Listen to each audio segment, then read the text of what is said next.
Hello friends, कैसे हैं। तो आज मैं बात करने वाला हूँ इम्पोर्टेंस ऑफ बीइंग अलोन। अकेले रहने की क्या ज़रूरत है और इसके क्या फ़ायदे हैं। स्पेशली जो आज का समय है, अभी का जो कोरोना का जो आया, पिछले 2 सालों से चल रहा है, 1.5 सालों से, अचानक से बहुत से लोग जिन्होंने कभी फील नहीं किया था, ये लोनलीनेस वाली जो बात होती है, उनको फील करना पड़ा, या फिर बहुत से लोगों को, क्योंकि ज़्यादातर क्या है, भाग दौड़ वाली ज़िंदगी है और लोग इतना भागते हैं, इतना दौड़ते हैं और इतना अपने में बिज़ी रहते हैं। अपने में बिज़ी हैं, नहीं तो किसी और में बिज़ी हैं, किसी और के बारे में बिज़ी हैं, ज़्यादातर किसी और के बारे में बिज़ी हैं। तो वो इतना समय, इतना क्या, खुद को समय नहीं दे पाते। अब यहाँ पे जो खुद का समय है, मैं थोड़ा सा और बात करूँगा इसमें। जैसे अरस्तू ने बोला था, मैन इज़ सोशल एनिमल, वो चीज़ हो गई पुरानी। अभी क्या है, man is a social media animal, social media वाला जानवर हो गया है। वीडियो मैंने पहले बनाया था जो सोशल मीडिया का कल, तो एक्चुअली इस टॉपिक पे क्यों बना रहा हूँ मैं, तो मेरे किसी फ्रेंड ने देखा और फिर उसने मुझे कांटेक्ट किया लिंक्डइन पे। काफ़ी मेरे फ्रेंड्स हैं, तो वो किसी बड़ी कंपनी में, एमएनसी में वाइस प्रेसिडेंट है, और तो उसने मुझसे बात की और बोला कि यार सब कुछ है अभी, लेकिन एक शांति, वो शांति नहीं मिल पा रही है, या फिर लगता है कि कुछ अधूरा टाइप का है। तो और उसने बताया काफ़ी वो मेरे वीडियो देखता है, तो उसने कुछ चीज़ें अप्लाई करना चालू कर दिया है। तो देखिए, वो होता है चीज़ों को देखना, फिर अप्लाई करना, और उसका बेनिफिट आएगा। तो मैंने उससे कुछ बातचीत की और फिर पूछा, और फिर उसका मैंने पूछा कि क्या है तुम्हारा मतलब, स्केड्यूल क्या है, कैसे चलता है सब। तो उसमें जो उसने बताया, वो उसका क्या था कि वो खुद के लिए अपना समय नहीं था। इसके बाद ये काम करना है, ये काम करना है, जॉब, ये वो, जैसे ज़्यादातर लोगों का होता है। तो वो खुद के बारे में नहीं सोच पा रहा था, या अपने को टाइम नहीं दे पा रहा था। वो जो मैं हमेशा बात करता हूँ, जो मेरे इस चैनल का फाउंडेशन है, मेडिटेशन, वो तो दूर की चीज़ रही उसके लिए। इसलिए तो मैंने उससे बोला है, मैंने उसे कुछ सुझाव दिया कि ये करो, वो करो, और फिर 2 सप्ताह के बाद, मैं सबको टाइम लाइन देता हूँ, 2 सप्ताह के बाद मुझे कॉल करना और फिर बात करेंगे। तो 2 सप्ताह के बाद देखते हैं क्या उसका रिज़ल्ट रहता है। अभी क्यों है ज़रूरी अकेले रहना। देखिए, यहाँ पे एक चीज़ मैं बहुत क्लियर कर देता हूँ, एक होता है अलोन और एक होता है लोनलीनेस। तो बीइंग अलोन जो है आपकी चॉइस है, लोनलीनेस आपकी चॉइस नहीं है। बहुत से केसेस में हुआ कि आपको अकेले रहना पड़ा, आप अकेले रहना नहीं चाहते थे, आप चाहते हैं सोशल इंटरेक्शन, लेकिन कुछ ऐसे हालात हुए तो आपको अकेले रहना पड़ रहा है, तो वो अलग चीज़ हो जाती है। यहाँ मैं बीइंग अलोन की बात कर रहा हूँ। आप थोड़ा समय निकालते हैं इस भाग दौड़ की ज़िंदगी से और ख़ुद के बारे में सोचते हैं, उसकी बात कर रहा हूँ। फिर जैसे ही आप अपने बारे में सोचना चालू कीजिएगा, क्योंकि ज़्यादातर, देखिए क्या, मैं ये वर्ड यूज़ करता हूँ ज़्यादातर केसेस, क्योंकि ज़्यादातर केसेस में ज़्यादातर केसेस ही होता है कि हम दूसरों पर ध्यान दे रहे हैं, अपने बारे में उतना नहीं सोच रहे हैं। एक ग्रीडीनेस अलग हो जाती है, लेकिन यहाँ हमको अपने अंदर झांक के देखना है। आपने आजकल वो वर्ड देखा होगा, इधर उधर चलता है, इनर इंजीनियरिंग, सदगुरु का जो, तो कुछ रीज़न है ना वो वर्ड क्यों यूज़ किया गया। आउटर इंजीनियरिंग नहीं हुआ, इनर हुआ है, इसलिए क्योंकि अंदर जाना है, अपने अंदर अपने बारे में सोचना है, तभी आप धीरे धीरे इवॉल्व होइएगा। हमारा क्या है, एज इवॉल्व होना। लाइफ देखिए कैसे जीना होता है, लेकिन एक होता है इवोल्यूशन। समय के साथ आपकी पहले क्या सोच थी, आपकी 1 साल पहले क्या सोच थी, अभी क्या सोच है, कितना ऊपर आप जा रहे हैं। ग्राफ जो होता है एक्सपोनेंशियल है तो बहुत अच्छा है, स्ट्रेट लाइन भी ठीक है। ये तो एक और चीज़ मैं बात करता हूँ, ये कीजिए, वॉकिंग मेडिटेशन जिसको बोला जाता है, वो नहीं भी करें तो अगर आप चल रहे हैं अकेले चलना वैसे भी अच्छा होता है। अगर आप अकेले चल रहे हैं, समय मिल गया, तो उसमें क्रिएटिविटी भी आती है, और ये न्यूरोप्लास्टिसिटी जो ब्रेन होता है, एक्स्ट्रा ब्रेन आपका और इलास्टिक होता है। और इंफॉर्मेशन जो होता है उसको और अब्जॉर्ब करने की कैपेसिटी उसकी बढ़ती है, न्यूरोप्लास्टिसिटी। कुछ और नया सीखना होगा, फास्ट सीखिएगा, ये उससे कनेक्ट होता है वॉकिंग मेडिटेशन से। क्रिएटिविटी तो बढ़ाता ही है, इसमें कोई शक नहीं। तो बीइंग अलोन है तो ज़्यादातर क्या होगा, आप चुप ही रहिएगा, अकेले में खुद से तो बात नहीं कीजिएगा, तो एक तरह का वो मेडिटेशन ही हो जाता है।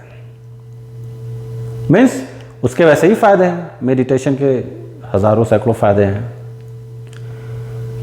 एक और सोशल मीडिया का जो वीडियो था और ये, तो मुझे लगा कि दो तीन चीज़ें एक साथ कनेक्ट हो गई। मेरे फ्रेंड से बात हो गई, फिर मुझे लगा कि नहीं अब इस पर बनाना चाहिए। एक रिसर्च आया कि टीन्स जो थे, एक ग्रुप, उसमें 5 दिनों तक के लिए उन्हें कम्युनिकेशन डिवाइस बोले तो ये फ़ोन से दूर रखा गया, और बिफोर और आफ्टर, उसके बाद जो मेजरमेंट हुआ उनके ब्रेन का, और जो उसमें पाया गया उनका mental expression, emotions, facial expression improved 5 दिन के बाद। तो केवल 5 दिन के अंदर ही हुआ क्या कि हमारी आदत है, मंकी माइंड है, हम हमेशा कुछ नहीं कर रहे तो चलो फ़ोन उठा के देख लिया, ये नहीं तो फिर, मतलब इधर से इधर लगातार घूम रहे हैं बंदर की तरह। लेकिन जैसे ही हम अकेले हो जाते हैं, फिर ब्रेन सोचने लगता है अब क्या, क्योंकि हमारा जो ब्रेन ये डिज़ाइन इस तरह के लिए, इसे स्टिमुलेशन चाहिए इसको हमेशा। अब कुछ लोगों को स्टिमुलेशन वो कहीं और खोजने लगते हैं, अब चाहे वो अल्कोहल हो, ड्रग्स हो, कॉफ़ी भी एक तरह का स्टिमुलेशन ही, स्टिमुलेंट, कुछ ना कुछ चाहिए। तो आप जैसे ही अकेले हो जाते हैं, किसी से बात नहीं करते, फिर ब्रेन देखता है ये क्या, ब्रेन को चाहिए कुछ ना कुछ। तो ब्रेन क्या करता है, जो हमारा एक्टिव सेंटर होता है, एक्टिव नेटवर्क होता है, उसको एक्टिवेट करने लगता है। मीन्स आपकी इमेजिनेशन और क्रिएटिविटी बढ़ने लगती है। इसीलिए बहुत से आर्टिस्ट होते हैं, एक्टर्स होते हैं, ऑथर्स होते हैं, आपने देखा होगा वो ज़्यादातर किसी रोल के लिए अकेले रहते हैं, अकेले समय बिताते हैं, स्पेशली ऑथर्स होते हैं। तो फिर थॉट्स और इमेजिनेशन सब आने लगते हैं ये। और एक और चीज़, एक होता है सिंपैथी और एक होता है एम्पैथी। सिंपैथी जो सहानुभूति, तो सिंपैथी होता है I know what you feel, मैं जानता हूँ। उससे थोड़ा सा और ऊपर जाएगा तो एम्पैथी होता है, means I feel what you feel. यहाँ पे फीलिंग आ गई, ये इंपॉर्टेंट होता है। जानना यहाँ पे ज़रूरी नहीं है, हाँ जानना है कि हाँ आप क्या फील कर रहे हैं, लेकिन जैसे ही आप वो फील करने लगते हैं फिर वो मैटर करता है, जो होता है एम्पैथी। तो हमें अपने को ज़्यादा एम्पैथेटिक बनाना है, इससे लोगों की हेल्प भी होगी और आपके लिए और ज़्यादा कंपैशन आएगा, जो हमें चाहिए। ये बहुत ज़रूरी है। एक चीज़ जो सोशल मीडिया ने, ये जो एक तरह का इल्यूजन क्रिएट करके रखा है कि आदत है, अच्छा इतना लाइक आ गया, ये आ गया, मतलब हमें अब दूसरे से अप्रूवल लेना पड़ेगा। मैं इसकी बात कर रहा हूँ। फ़ोटो डाला तो फिर वेट करेंगे, अच्छा 5 लाइक आया, 10 लाइक आया, या उसको 20 मिला, मेरे को 5 मिला, इस टाइप से कंपैरिजन तो वहीं चालू हो गया। कंपैरिजन पे मैं एक वीडियो बना चुका हूँ। तो ये हो गया, स्टॉक मार्केट में बोला था fear of missing out, FOMO. Stock ऊपर जा रहा है, अरे फटाफट खरीद लो, क्या होगा अगर और ऊपर चला गया तो। और सही मौके पे क्या होता है, जैसे ही आप खरीदते हो डाउन हो जाता है, या फिर प्राइस नीचे जा रहा है, फियर ऑफ मिसिंग आउट, इस तरह से बेच दो। तो अभी हो गया फोबो, फियर ऑफ बीइंग अलोन, अकेले रहने का डर। कोरोना ने ऐसा कर दिया कि अब सबको फेस करना पड़ रहा है।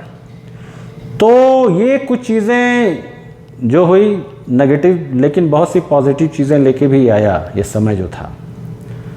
बहुत से लोग अवेयर हो गए अपने बारे में, बहुत से लोग अवेयर हो गए, कुछ लोग, काफ़ी लोग तो स्पिरिचुअल भी बन गए। क्योंकि ऐसा क्यों हुआ, क्योंकि फिर उन्हें मौका मिला, अचानक से सब कुछ थम गया। थमा तो फिर क्या हुआ, ब्रेन ने सोचना चालू कर दिया, और जैसे ही ब्रेन ने सोचना चालू किया वो चेंजेस आनी चालू हो गई धीरे धीरे। 3 मंथ 4 मंथ, अभी तो पूरा 1-2 साल हो गया। तो मुझे लगता है ये ऐसा हुआ कि यूनिवर्स है या जो नेचर है, नेचर भी देखती रहती है, वो बैलेंस करती है। तो नेचर को लगा नहीं अभी बहुत कुछ हो गया, अब थोड़ा मुझे बैलेंस करना पड़ेगा। तो उसने बोला नहीं, कोरोना जाओ और थोड़ा रोको, दुनिया को स्टॉप करो। तो अब जहां मुझे लगता है 1 साल में 2 साल में आप देखिएगा हमें ज़्यादा क्रिएटिव चीज़ें दिखेंगी। चाहे कोई बहुत अच्छी फिल्म आएगी जिसमें क्रिएटिविटी बहुत होगी, कोई अच्छी बुक आएगी लाइफ चेंजिंग इस टाइप से, क्योंकि कोई कहीं ना कहीं बैठ के कुछ ना कुछ किसी के दिमाग में कुछ डेवलप हुआ होगा 100%, तो हमें वो दिखेगा कुछ बड़ा या कुछ बड़ा इन्वेंशन पिछले 1-2 सालों में किसी ने कुछ वर्क किया 100%, मेरा सिक्स सेंस बोलता है। तो रियल ग्रोथ जो है वो इनसाइड से ही आती है। आप ऊपर से आप कितना भी कर लीजिए वो ठीक है, लेकिन एक समय के बाद वो ग्रोथ रुक जाती है। उस ग्रोथ को कांस्टेंट आपको बढ़ाना है, स्पेशली एक्सपोनेंशियली बढ़ाना है, तो फिर अंदर जाना पड़ेगा। इसीलिए हमारे जो भी योगीज हैं तपस्या कर रहे हैं या जो भी, तो वहाँ पे एक तरह का सॉलिट्यूड हो गया ना वो इस तरह से। अब यहाँ पे है कि ज़्यादातर लोग एक्सक्यूज़ लाते हैं, काम ही है तो अरे टाइम नहीं, टाइम नहीं, आप 10 मिनट के लिए 15 मिनट के लिए भी निकाल सकते हैं, वो निकालना पड़ेगा। फिर देखिएगा उसमें क्या होता है कि ऑफ कोर्स जैसे आपकी क्रिएटिविटी बढ़ेगी, इमेजिनेशन बढ़ेगा, ब्रेन आपका स्ट्रांग होगा, आपकी एफिशिएंसी भी बढ़ेगी।